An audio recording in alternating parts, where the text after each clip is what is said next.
Oi, Chuchu, como é que vocês estão? Vocês estão bem?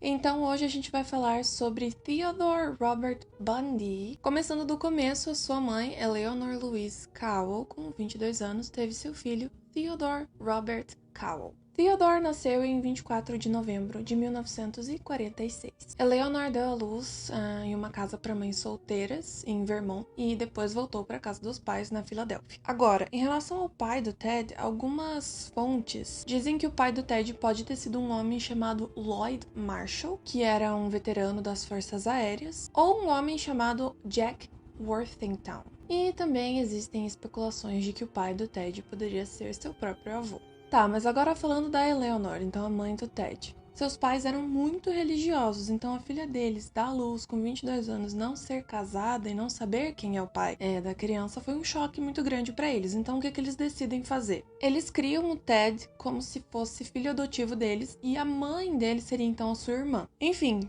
depois de um tempo, ele e a mãe, de fato, se mudam para Tacoma, Washington. E em 1951, a sua mãe se casa com um homem chamado Johnny Bundy. Daí o sobrenome. A relação de Ted e seu padrasto não era muito boa, porque aparentemente Ted não gostava do padrasto por ele ser inferior à classe trabalhadora, então por ganhar pouco dinheiro. Mas enfim, Eleanor e Johnny acabaram tendo alguns filhos juntos. De acordo com relatos, Ted Bundy sempre teve fascínio, ele era meio obcecado por assassinato e morte. Seguinte, o Ted ele era um ótimo aluno, ele era muito inteligente, porém na área social ele não estava muito bem, no geral, assim.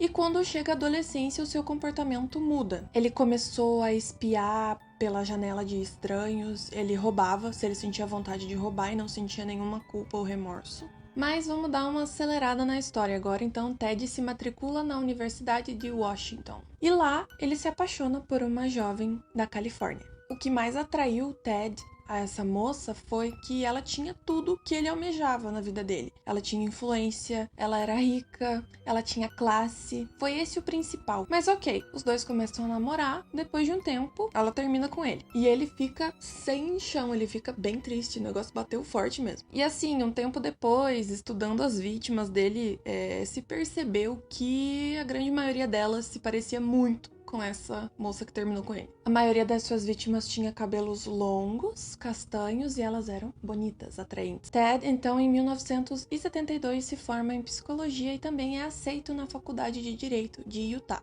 Em 1969, Ted começa um relacionamento que vai durar 6 anos com uma mulher chamada Elizabeth. Os dois teriam se conhecido num bar em Seattle. Elizabeth tinha uma filha pequena. Ted, mais tarde, diria que teria cuidado dela. E Elizabeth se referia a Ted como carinhoso e amoroso. Por volta de 1970, o Ted começou a ficar mais confiante. E ele começou a ficar mais ativo em questões políticas e sociais, chegando a trabalhar numa campanha para o governador de Washington. Conhecidos do Ted o descreveriam como carismático, gentil, empático e muito bonito. E isso, obviamente, fez com que muitas pessoas confiassem nele. Mais tarde, Ted confessaria ter cometido 36 assassinatos em vários estados na década de 1970. Porém, especialistas acreditam que o número real de vítimas seja de 100 ou mais. Ted começou a matar por volta de 1974. Os padrões que os assassinatos dele seguiam eram bem horríveis. Ele costumava estuprar as vítimas e depois espancar elas até a morte. Então, em 1974, mulheres em Seattle e nas proximidades do Oregon começaram a desaparecer. Na época, testemunhas diriam ter visto as vítimas pela última vez na companhia de um jovem de cabelos castanhos chamado Ted.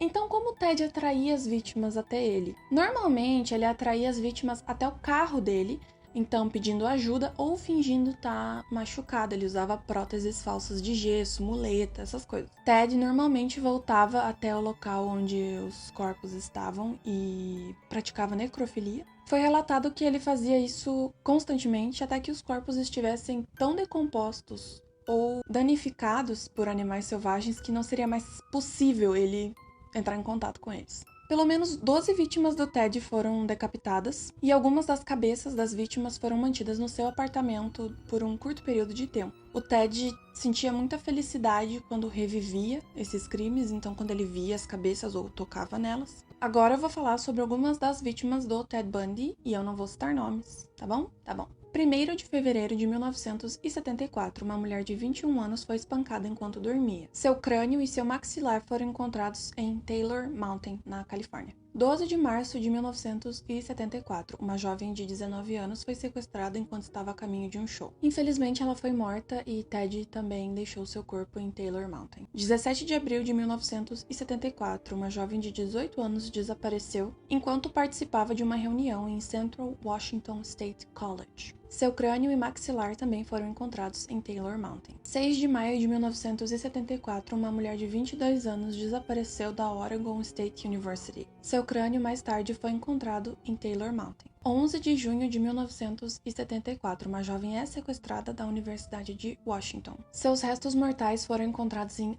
Issaquah.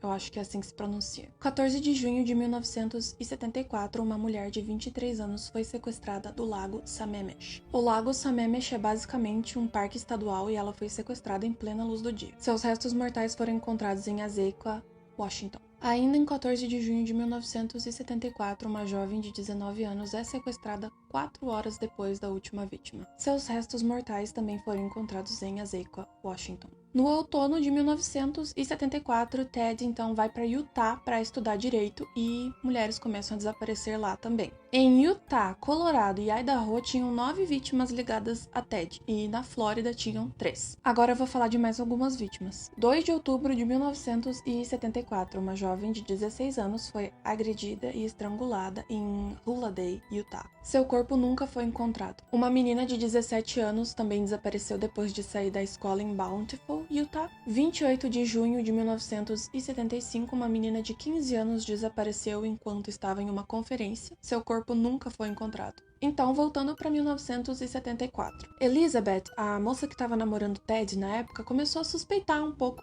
de Ted. Ele tinha comportamentos suspeitos, além de ele ter coisas que ela não lembrava que ele tinha, que ela achava suspeita. Então ela questionava ele e ele assegurava ela, dizia que estava tudo bem, que não tinha problema, que tava tudo certo e eles continuam juntos. Ela continua achando que tem alguma coisa de errado, ela chega a ir até a polícia, mas a polícia não acredita que ele possa ser o assassino. Ted então se muda para Olympia em 1975 e Elizabeth vai até a polícia novamente, mas dessa vez com evidências que ajudam a polícia a prender o Ted. Ted Bundy confessou numa ligação para sua namorada que já tinha tentado matar ela e que ele não conseguia segurar os seus impulsos assassinos. Aí ela realmente cortou laços com ele, disse tchau, não vou mais ficar aqui e separou. Ted foi preso em 16 de agosto de 1975. Ele estava dirigindo quando foi parado pela patrulha rodoviária de Utah em Salt Lake City. O policial que vasculhou o carro percebeu que não havia banco de passageiro e também encontrou o famoso kit de assassinato. Ele encontra uma máscara feita de meia calça, uma máscara de esqui, algemas, cordas, um picador de gelo, um pé de cabra e sacos de lixo. E também o carro de Ted bateu com a descrição do carro de um suspeito de sequestro em novembro. Então Ted é preso e é feita uma busca no apartamento dele, porém não é encontrado nada. Ted Bundy é então liberado e fica sob vigilância 24 horas. Enquanto tudo isso acontecia, detetives foram falar com Elizabeth, a ex-namorada de Ted. E ela conta que antes do Ted se mudar para Utah, ela tinha achado coisas muito estranhas na casa dela e no apartamento dele. Ela teria achado um saco de gesso branco seco, muletas, luvas cirúrgicas, um saco de roupas femininas e um cutelo. Ela também contou para os detetives que o Ted estava endividado e também falou da raiva dele quando ela falava sobre cortar o cabelo dela. E o cabelo dela era longo, escuro e partido no meio. Ted aproveitou a sua liberdade para se livrar do carro dele o mais rápido possível, porém os detetives conseguiram o carro de volta. E vasculhando o carro, eles encontraram cabelos de 3 mulheres diferentes e uma delas estava viva. Então eles vão atrás dessa vítima e pedem para ela se ela conseguiria identificar o homem que atacou ela. Então eles levam essa mulher até a delegacia, colocam Ted e outros suspeitos em fila e ela imediatamente apontou pro Ted. E ela conta que o Ted fingiu ser um oficial da polícia para enganar ela. E assim, mesmo ele tendo sido acusado de sequestro agravado e agressão criminal, ele saiu em liberdade sob fiança. Em fevereiro de 1976, ele é preso novamente por o caso da vítima que escapou, e ele foi condenado a 15 anos de prisão em 30 de julho de 1976. Em outubro de 1976, ele consegue escapar da prisão, porém é por pouco tempo, porque depois encontram ele se escondendo atrás de arbustos na área da prisão mesmo. E quando eles acham o Ted, eles levam ele pra Solitária, onde ele fica por algumas semanas. Nesse mesmo mês, Ted é transferido para um julgamento do assassinato de uma mulher em Aspen, e ele optou em ser a sua própria defesa, então ele mesmo era o seu advogado. Num dado momento, nesse julgamento, Ted pede para ir até a biblioteca jurídica, que fica no tribunal, e ele recebe permissão. Assim que ele entra na biblioteca, ele percebe que tem uma janela aberta. E quando ele percebeu que estava sozinho, ele pulou do segundo andar e fugiu. Ele foi capturado, porém isso só depois de 8 horas. E aí, de novo, em dezembro, Ted foge novamente fazendo um buraco no teto da sua cela. Ele chega até o alojamento do carcereiro-chefe, rouba suas roupas e sai pela porta da frente. O seu desaparecimento não foi notado por 15 horas. Ted ataca novamente, então, em 1978, enquanto ele fugia da prisão. Ele foi para uma fraternidade da Universidade Estadual da Flórida. E por volta das 2h45 da manhã, ele atacou uma mulher de 21 anos com um pedaço de madeira, enquanto ela dormia. Depois ele usou uma meia de nylon para estrangular a vítima. Depois que ela morre, ele vai para outro quarto. Nesse outro quarto, ele encontra uma mulher de 20 anos, que também tá dormindo, e espanca ela até ela ficar inconsciente e depois a estrangula. Ele também arrancou um de seus mamilos, mordeu suas nádegas e também agrediu ela sexualmente com uma garrafa. A marca da mordida que ele deixou na vítima mais tarde ia servir como prova de que Ted realmente teria cometido esses crimes. Depois dessa vítima, ele então vai para outro quarto onde ele encontra duas mulheres dormindo. Uma delas teve o seu maxilar quebrado e o ombro quase decepado, e a outra mulher sofreu uma concussão, teve o maxilar quebrado, os dedos quebrados e também alguns dentes foram arrancados. Todas as 4 mulheres foram atacadas dentro de 15 minutos. Depois que o Ted sai da fraternidade, ele entra em um apartamento de outra estudante e também ataca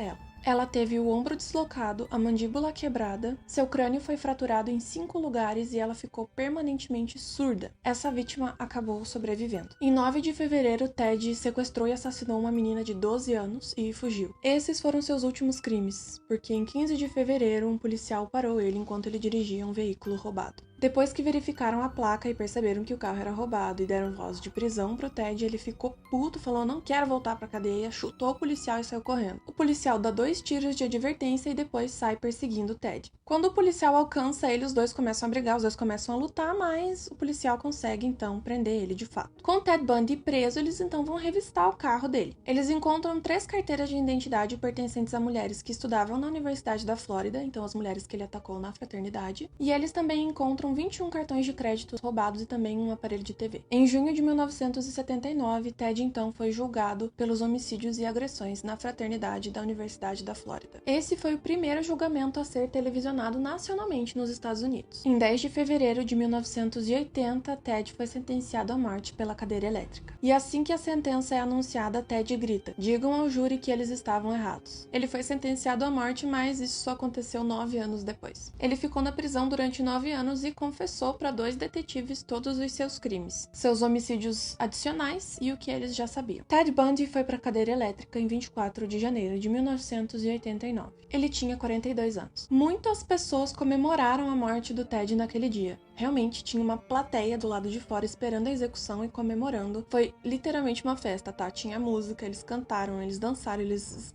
estouraram fogos de artifício, tinha gente vendendo camiseta escrito "Burn, Teddy, burn". Ted Bundy continua sendo suspeito de homicídios não resolvidos e provavelmente ele é responsável por muitos outros. Gente, assim como no vídeo anterior da Aileen, tem muita coisa sobre o Ted. Tem livro, tem filme, tem artigo, tem bastante coisa.